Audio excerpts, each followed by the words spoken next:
Have you ever felt stressed about results, overwhelmed by responsibilities, caught in your mind wondering, am I doing enough? Most of us don't suffer because of the tasks we do. We suffer because of the mental pressure we attach to those tasks, the fear of failing, the pressure to perform, the constant worry about what others think.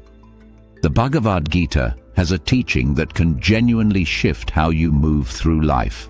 It's called Karma Yoga, which simply means the yoga of action, or a wise way of acting. And it's not what most people think. Karma Yoga is not charity work. It's not devotional worship. It's not suppressing your desires or pretending you don't care. Karma Yoga is something far more practical and surprisingly modern. It's learning how to act effectively on the outside and peacefully on the inside. When you learn to act without this constant mental pressure, you access a kind of clarity and ease that most people rarely experience.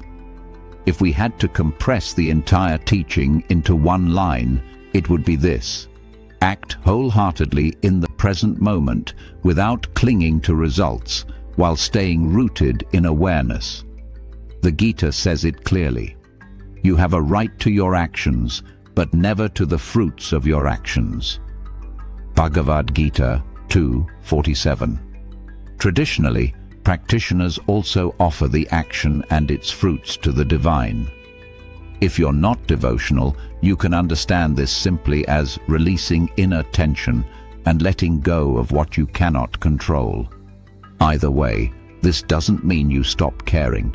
It means you stop binding your self-worth to outcomes you cannot fully control. The ego builds identity out of results. I succeeded, so I'm worthy. I failed, so something is wrong with me. This mindset generates anxiety before you even begin. Karma Yoga breaks this pattern. So, how do you actually practice it?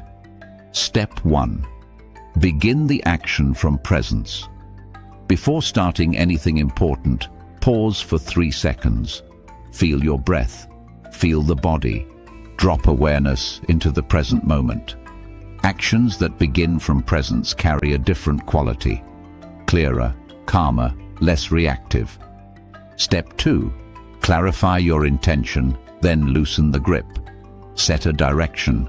Know what you want to accomplish. But once the intention is set, don't hold it with fear.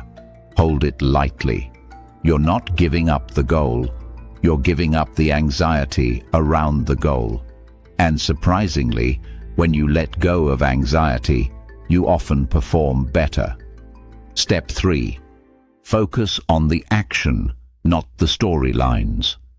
During the action, let the action be the entire universe for that moment. When writing, just write.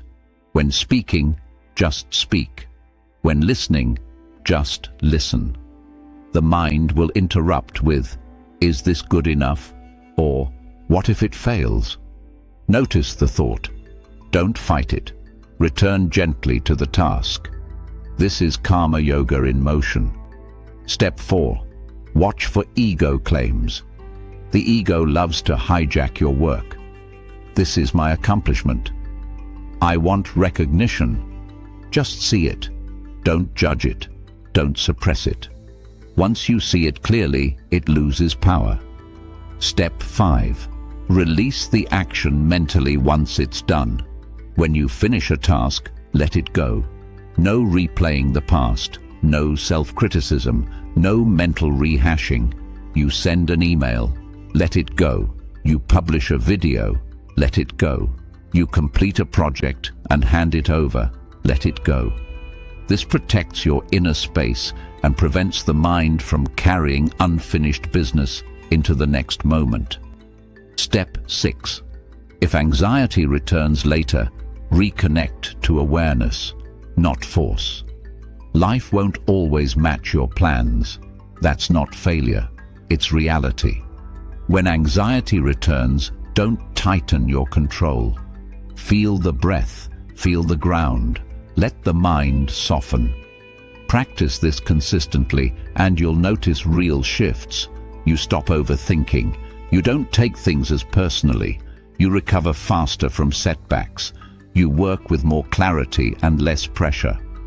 Practicing karma yoga gradually quiets the mind, making it more ready for deeper self-knowledge, which the Gita teaches in later chapters. Work continues. Life continues. But the suffering around action dissolves. Don't try to master all of this at once. Pick one action today and practice karma yoga with it. Maybe a conversation, maybe writing an email, maybe tackling something at work. Karma yoga doesn't ask you to change your outer life. It asks you to change how you show up in that life.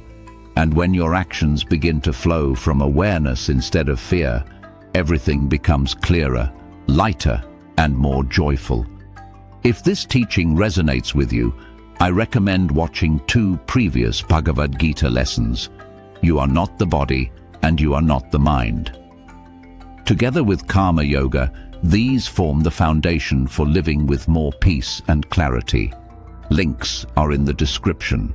And in the next lesson, we'll go even deeper into how the Gita teaches freedom from inner disturbance and the path towards self-knowledge. Thank you for practicing with me today.